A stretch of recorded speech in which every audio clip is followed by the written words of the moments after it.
નમસ્કાર વિદ્યાર્થી મિત્રો, આજે આપણે ધોરણ 7 સામાજિક વિજ્ઞાન વિષયમાં પાઠ 12 આપત્તિ અને વ્યવસ્થાપન લેક્ચર 1 નો અભ્યાસ કરીશું।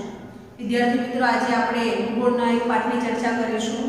આ આપત્તિ અને વ્યવસ્થાપન એ આપણા જીવન સાથે સંકળાયેલી બાબત છે કે આપત્તિ એ તો અચાનક જ આવે છે, એટલે જ આપણે એને આપત્તિ કહીએ છીએ। પરંતુ એ સમયે માણસે કેવી રીતે વર્તવું, સાવચેતી માટે કયા પગલાં ભરવા અને કેવી રીતે પોતાનો જીવ બચાવવો એ આપણે આ પાઠમાં સમજીશું।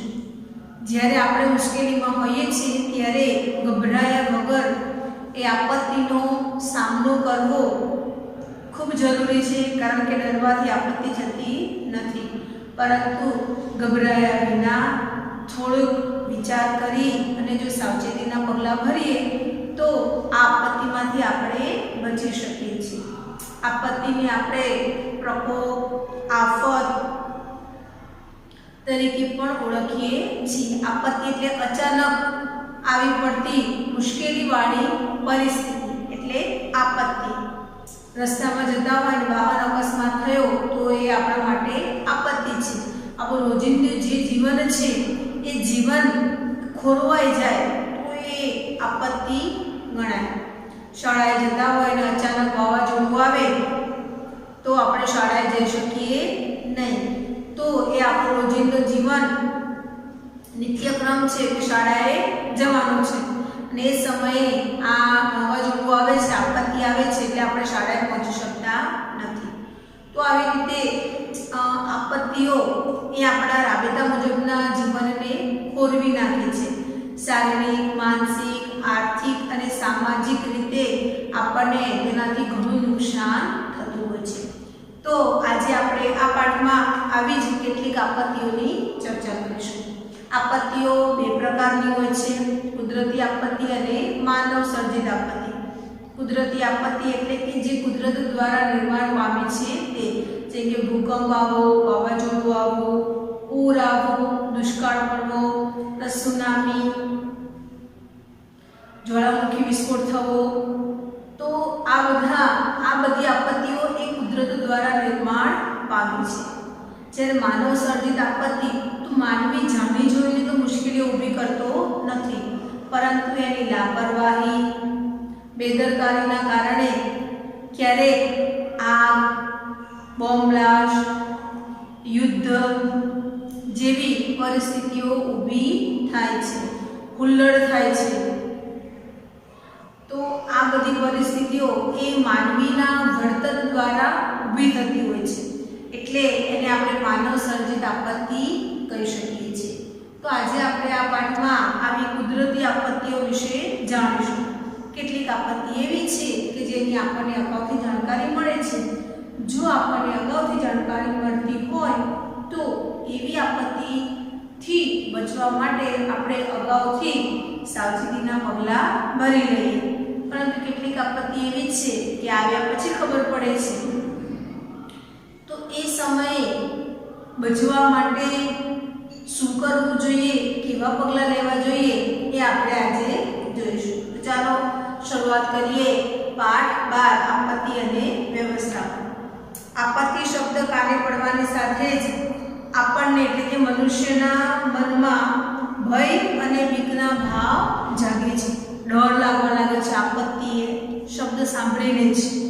આપત્તિને સામાન્ય વ્યવહારમાં લોકો આપદા એટલે કે મુશ્કેલી, હોનારત કે પ્રકોપ જેવા નામથી ઓળખીએ છીએ। જેમ કે અત્યારે વર્તમાન જો વાત કરીએ તો કોરોના વાયરસના કારણે તમે કેટલાના મોઢે સાંભળ્યું હશે કે કુદરતનો પ્રકોપ છે કે આવો વાયરસ આવ્યો, તો કોરોના વાયરસ એ આપણા માટે એક આપત્તિ છે। તો આ આપત્તિને આપણે પ્રકોપથી ઓળખીએ છીએ।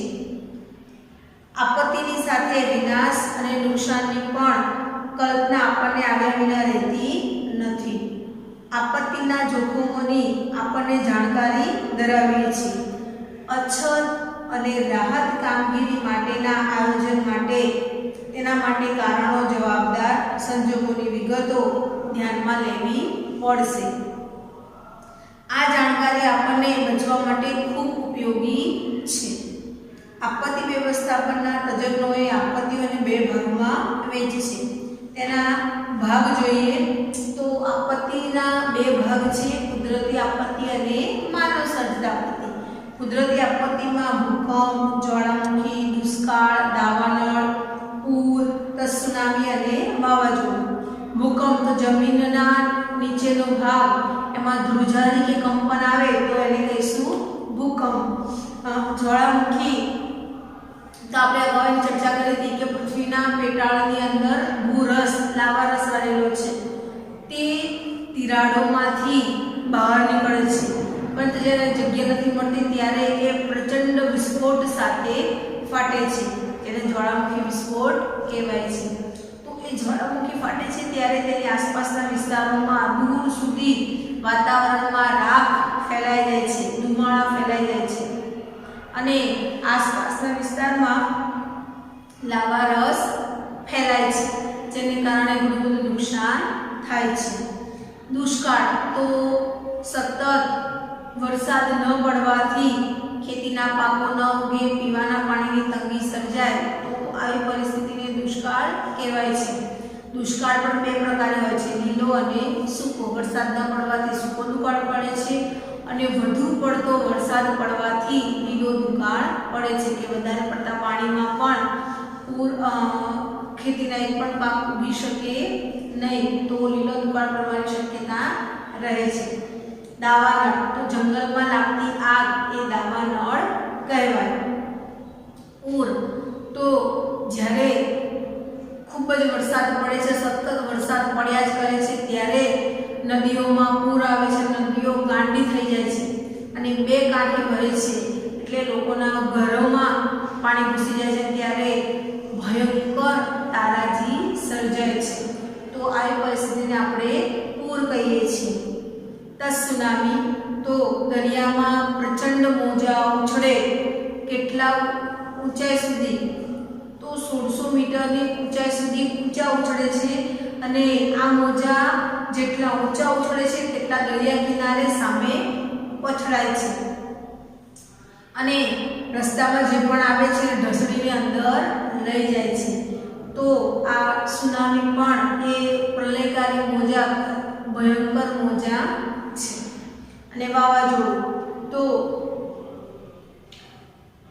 વાવાઝોડું એ હવાનું હળવું દબાણ, દરિયા કિનારે હવાનું હળવું દબાણ સર્જાય ત્યારે ભારે દબાણવાળા વિસ્તારોમાં જોરથી પવન ફૂંકાય છે, તેને આપણે વાવાઝોડું કહીએ છીએ.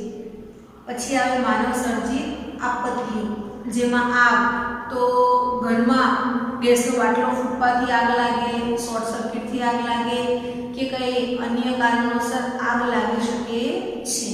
ઔદ્યોગિક અકસ્માતો તો તમને ખબર હશે કારખાના ફેક્ટરીઓમાં ક્યારેક બોઇલર ફાટવાથી, ગેસ ગળતર થવાથી, ગેસ લીકેજ થવાથી આવા ઔદ્યોગિક અકસ્માતો થતા હોય છે.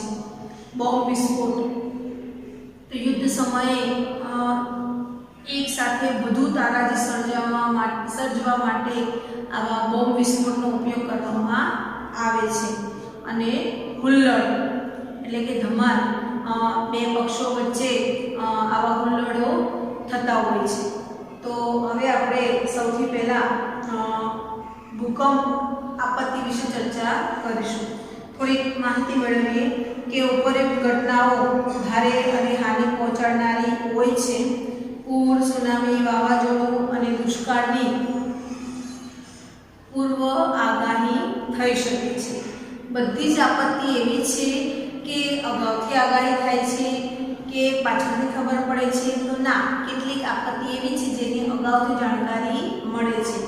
તો પૂર આવવાનું છે તેની અગાઉથી જાણકારી મળે છે, સુનામી આવવાની છે તેની અગાઉથી જાણકારી મળે છે, વાવાઝોડું આવવાનું છે તેની અગાઉથી જાણકારી મળે છે અને દુષ્કાળની અગાઉથી જાણકારી મળે છે.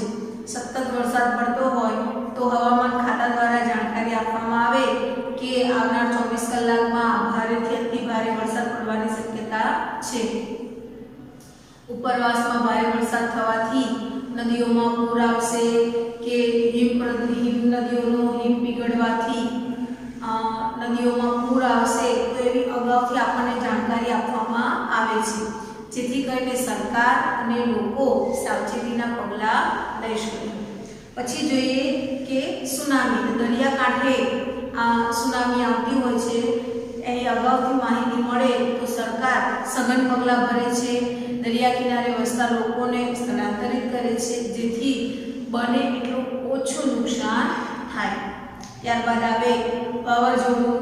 તો પ્રતિ કલાકે કેટલા કિલોમીટરની ઝડપે પવન ફૂંકાવાનો છે, દરિયામાં ક્યાં લો પ્રેશર સર્જાયું છે અને આ વાવાઝોડાની અસર કેટલા કિલોમીટર અને કેટલા વિસ્તારમાં થવાની છે તે અગાઉથી જાણકારી મળે છે. એટલે હવામાન ખાતું આ માહિતી આપતા સરકાર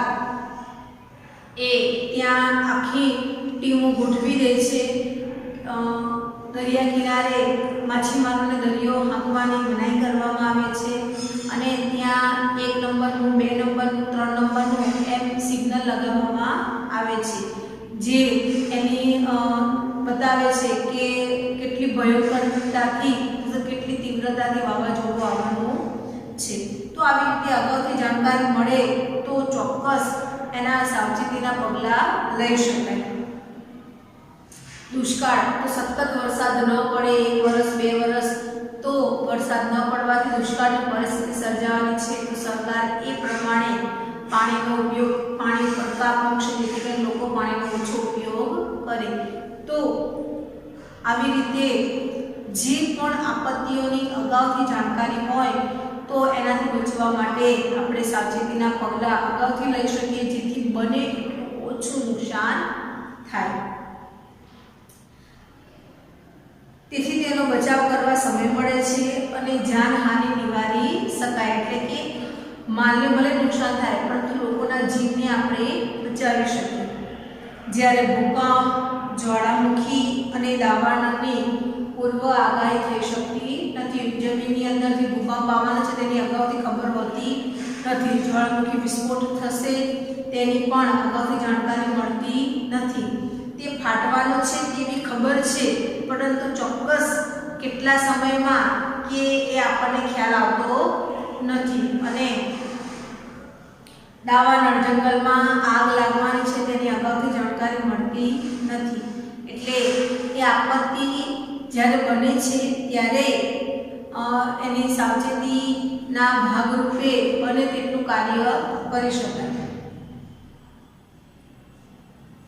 અહીં આપણે કુદરતી આપત્તિઓ પૈકી ભૂકંપ, વાવાઝોડું, પૂર, સુનામી અને દુષ્કાળ અંગે જાણીશું. સૌથી પહેલા જોઈએ ભૂકંપ. તમે તો વિદ્યાર્થી મિત્રો ભૂકંપનો અનુભવ કર્યો નથી, પરંતુ તમારા માતા પિતાએ ચોક્કસ ભૂકંપનો અનુભવ કર્યો હશે. તો તમે એના પાસેથી પણ માહિતી મેળવજો કે ગુજરાતમાં 2001માં જે ભૂકંપ આવ્યો હતો એની એમને ચોક્કસ માહિતી હશે કે એમને જાત અનુભવ કરેલો છે. તમે એના અનુભવ પૂછો તો તમને ખ્યાલ આવશે કે ભૂકંપ એક એવી આપત્તિ છે.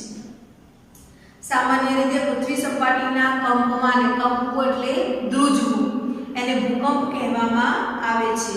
આ ઘટના માટે પૃથ્વીના પેટાળમાં થતી ભૂગર્ભિક ક્રિયાઓ જવાબદાર છે. પૃથ્વીના પેટાળમાં, પૃથ્વીનો નીચેનો જે ભાગ છે એમાં આ જે ક્રિયાઓ થાય છે, ભૂગર્ભિક ક્રિયાઓ, એના લીધે આ ભૂકંપ આવે છે. જે ક્ષેત્રો નબળું ભૂપૃષ્ઠ ધરાવે છે તે ભૂકંપની સંભાવનાવાળા વિસ્તારો ગણાય છે. આપણે અગાઉ ભણી ગયા કે પૃથ્વીની નીચે, પૃથ્વી સપાટીનો જે પોપડો છે તે 64 થી 110 કિલોમીટરની જાડાઈ ધરાવે છે, એટલે બધી એક સરખો નથી. એટલે જ્યાં પોચું ભૂપૃષ્ઠ હોય ત્યાં આ ભૂકંપવાળા વિસ્તારો આપણે ગણી શકીએ.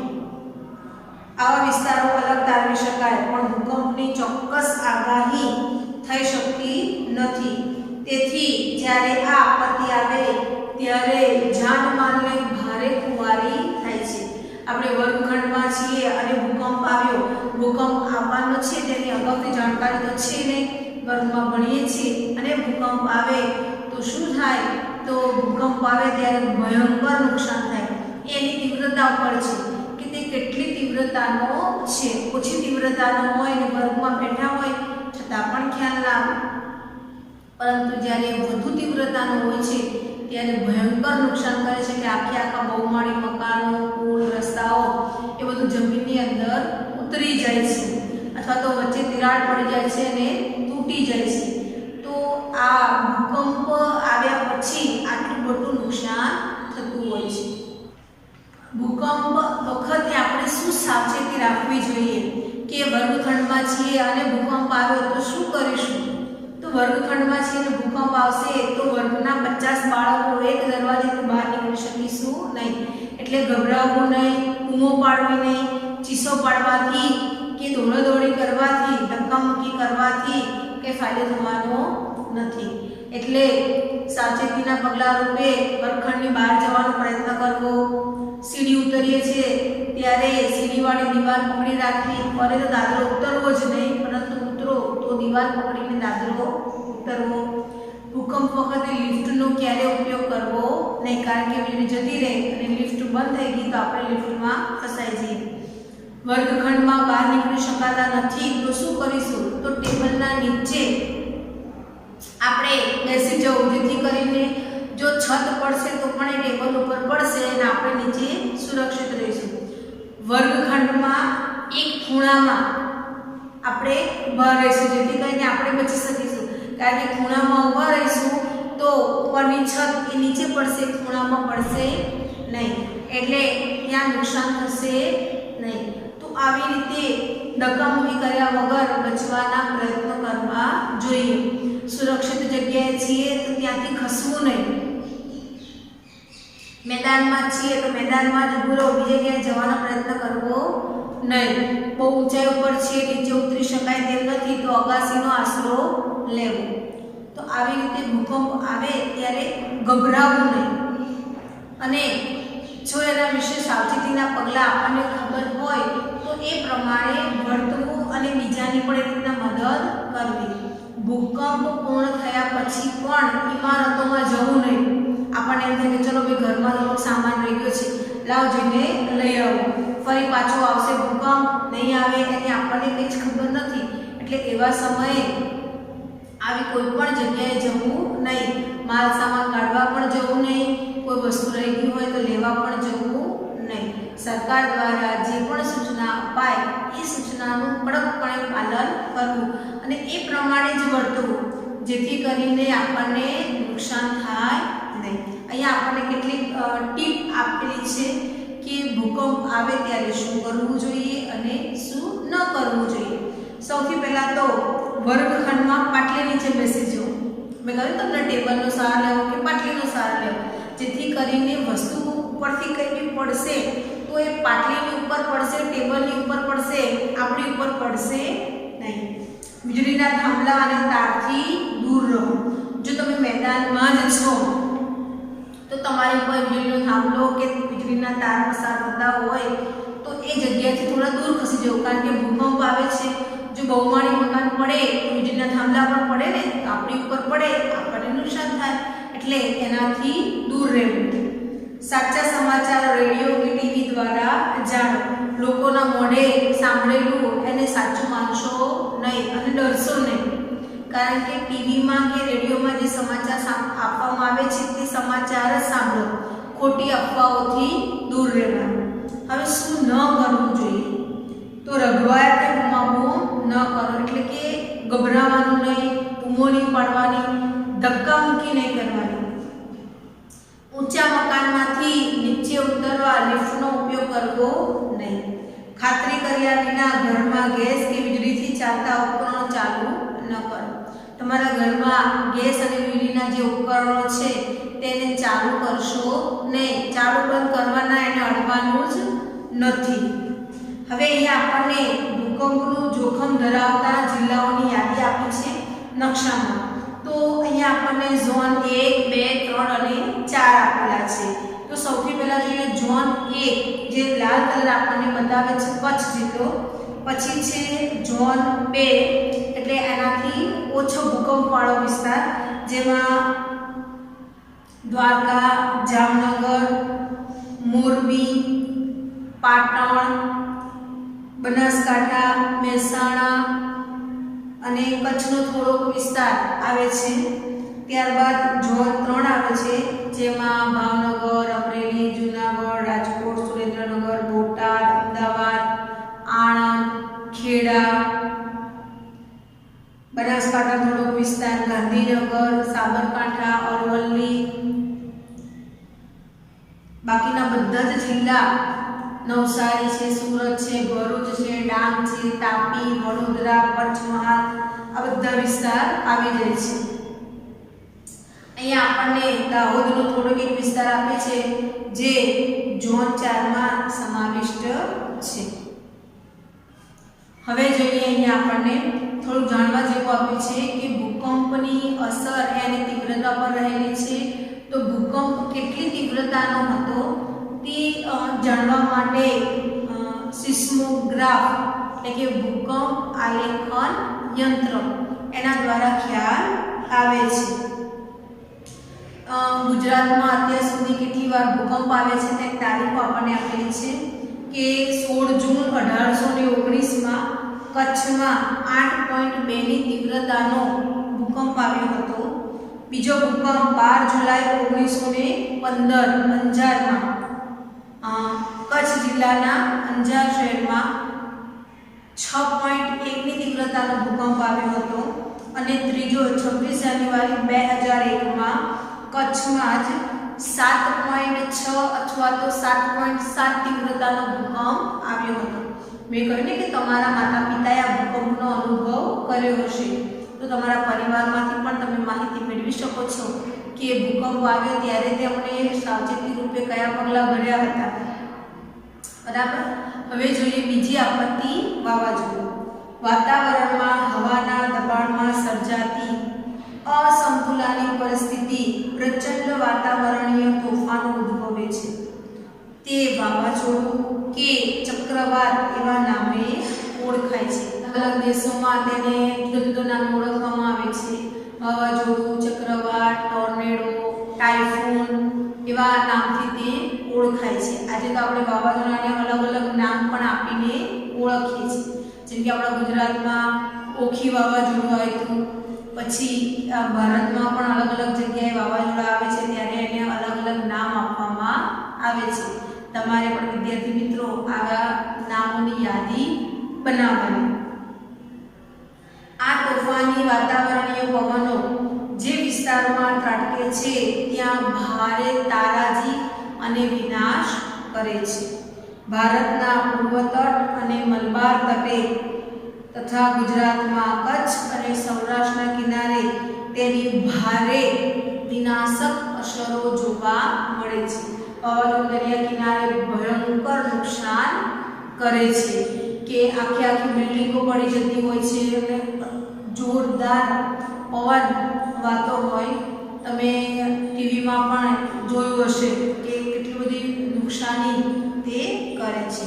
હવે અહીંયા આપણને સાવચેતીના પગલાં આપ્યા છે કે વાવાઝોડું આવવાની છે તેની આપણને અગાઉથી ખબર છે, એટલે સરકાર દ્વારા સૂચના આપવામાં આવી છે। તો સાવચેતીના પગલાં રૂપે આપણે અગાઉથી શું કરવું છે, તે સમયે શું કરવું છે અને વાવાઝોડું પૂર્ણ થઈ જાય પછી શું કરવું તેની માહિતી આપી છે। સૌથી પહેલા જોઈએ કે વાવાઝોડા પહેલા તો સંભવિત વિસ્તારની વિગતો ચોકસાઈથી જાણી લે। એટલે સરકાર દ્વારા ટીવી, રેડિયોમાં જે માહિતી આપવામાં આવે છે કે કયા કયા વિસ્તારોમાં આ વાવાઝોડું આવવાનું છે તેની ચોકસાઈથી આપણે માહિતી મેળવી લેવી। તંત્રની સૂચના મુજબ સ્થળાંતરિત થઈ જાઓ। સરકારે આપણને સ્થળાંતર કરવા માટે કહ્યું છે તો ચોક્કસ સ્થળાંતરિત થઈ જવું અને સુરક્ષિત જગ્યાએ જતું રહેવું। દરિયાની નજીક નીચાણવાળા ક્ષેત્રોમાં હોઈએ તો ત્યાંથી દૂર ઊંચાણવાળા વિસ્તારોમાં જતું રહેવું। ખાવાની વસ્તુઓ એટલે કે કોરો નાસ્તો જોડે લઈ લેવો, ટોર્ચ લેવી, પછી પ્રાથમિક સારવારના સાધનો એટલે કે તમારા પાસે ફર્સ્ટ એડ બોક્સ હોય તો એ જોડે રાખો, જેમાં જરૂરી દવા હોય, બેન્ડેડ હોય, ડેટોલ હોય, એ બધી સામગ્રી પોતાની સાથે રાખવી। વીજળી જતી રહેવાની શક્યતા વધી જાય એટલે ટોર્ચ જોડે રાખવી। કેટલા સમય તેની અસર રહેશે એ ખબર નથી એટલે એટલે કોરો નાસ્તો જોડે રાખવો, થોડાક પૈસા જરૂરી દસ્તાવેજો જોડે રાખવા, જેથી કરીને સ્થળાંતર કરીએ ત્યારે મુશ્કેલી પડે નહીં. વીજળી અને ગેસના જોડાણો બંધ કરવા અને ચોક્કસ જાણકારી માટે રેડિયો સાંભળતા રહેવું. પછી છે કે વાવાઝોડા દરમિયાન શું કરવું? તો ચેતવણી મળતા જ ઘરના બધા બારી બારણા બંધ કરી દેવા. જો તમે શાળામાં હો તો વર્ગખંડની બહાર નીકળવું નહીં. જો તમે વાહનમાં હોય તો વીજળીના થાંભલા, ઝાડ અને દરિયાથી દૂર ઊભા રહી પોતાનું વાહન સ્ટોપ કરવું અને વાહનમાં ઊભા રહેવું.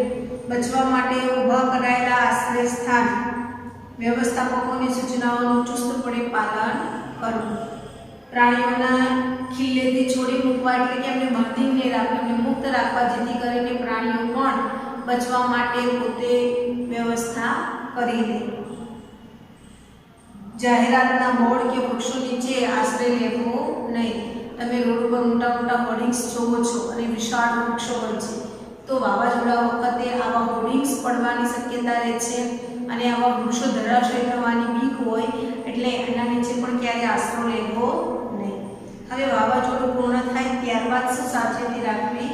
તો હવામાન સાફ થઈ જાય, પવન બંધ હોય તો પણ ઘરની બહાર ન નીકળો.